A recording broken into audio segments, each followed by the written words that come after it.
If you like a hard-fighting fish that spends a lot of time in the air, then you have to try shad fishing on the St. Johns River. They have been known to attack boats, and they will test the drag on your reel. The shad start their spawn in December when the bucks or the males arrive, and then in January the females show up, and the spawning activity can go through March. Once the fry hatch, they'll stay in the St. Johns River somewhere between 4 to 9 months, and then they'll go out to sea for somewhere between 2 to 7 years. Once the young shad leave the mouth of the St. Johns River located near Jacksonville, Florida, they can travel as far north as the Bay of Fundy in Canada, a one-way distance of about 1,400 miles. When it's time for the shad to spawn, they'll return to the mouth of the St. Johns River and head south for about 150 miles to an area known as Shad Alley. On this map, Shad Alley is the red area, basically running from DeBary, Florida, south to Highway 50. The two best places to fish along the Shad Alley, designated by the gold dots, are at the mouth of the Wekiva River near DeBary, Florida, and then further to the south at the mouth of the Econolasky, also known as the Econ River, near Geneva, Florida. To conserve energy on their long spawning runs, the shad will stay as close to the bottom as possible as they're moving upstream, or in this case in the St. Johns River, moving to the south. To find productive areas to fish, look for shad breaking the surface of the water. Don't waste your time trying to catch the shad on the top, because these shad are more interested in spawning than eating. The shad you want to target will be underneath the spawners on the bottom of the riverbed.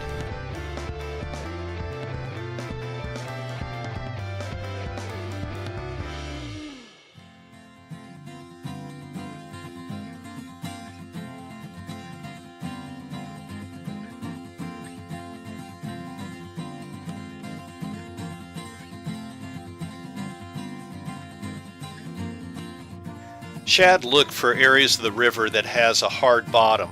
The reason for this is that they lay their eggs in an area that has a silty bottom. The eggs will never develop into fry. A good sonar unit will help you identify hard bottom and along with other structure that will hold fish. Once you have found your spot and you've anchored the boat, you're ready to get down to business and cast your line out. When I'm ready to cast, I cast my line at about a 45-degree angle to the current.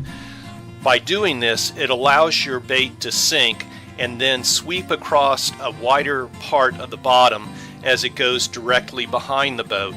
This will give you a better chance of intercepting more fish as they're swimming upstream.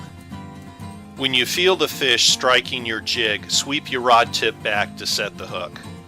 There's a lot of debate amongst anglers if shad actually eat during their spawning run.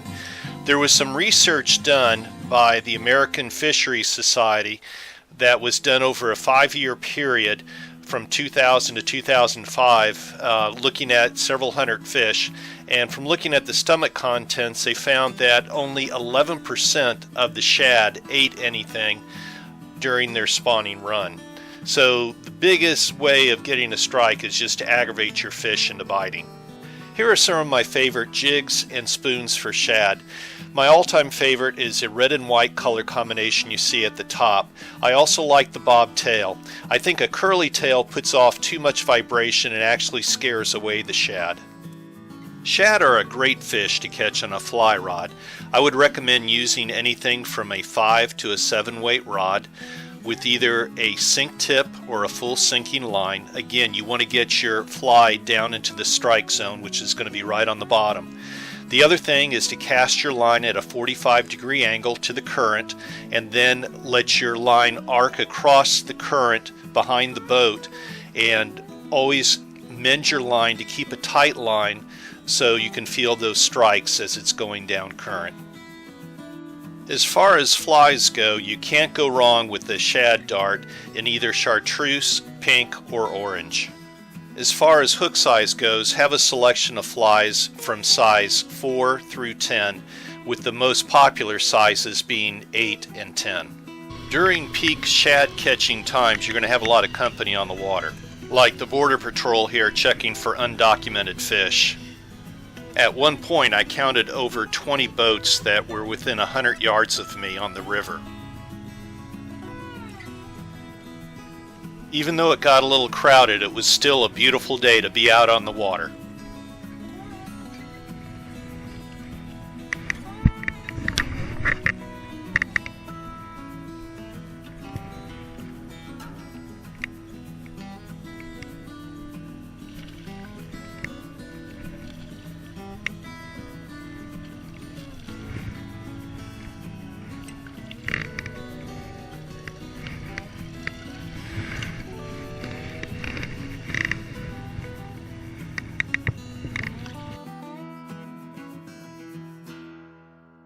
In addition to shad, you have a good chance of catching a sunshine bass, which is a hybrid between a striper and a white bass. Plus, there are plenty of panfish and specks around too. Besides the great fishing, take time to run up the picturesque Econ River, where you'll see mounds from the Timucuan Indians that are over 1,000 years old. Plus, there are some great fishing holes on the Econ River, and it provides a shelter for you out of the wind if it's blowing too hard out on the St. Johns River. During your trip, you might get lucky and get to see a rocket take off from nearby Cape Canaveral. Whether it's rockets, scenery, or fish, you'll find plenty in this area to keep you busy.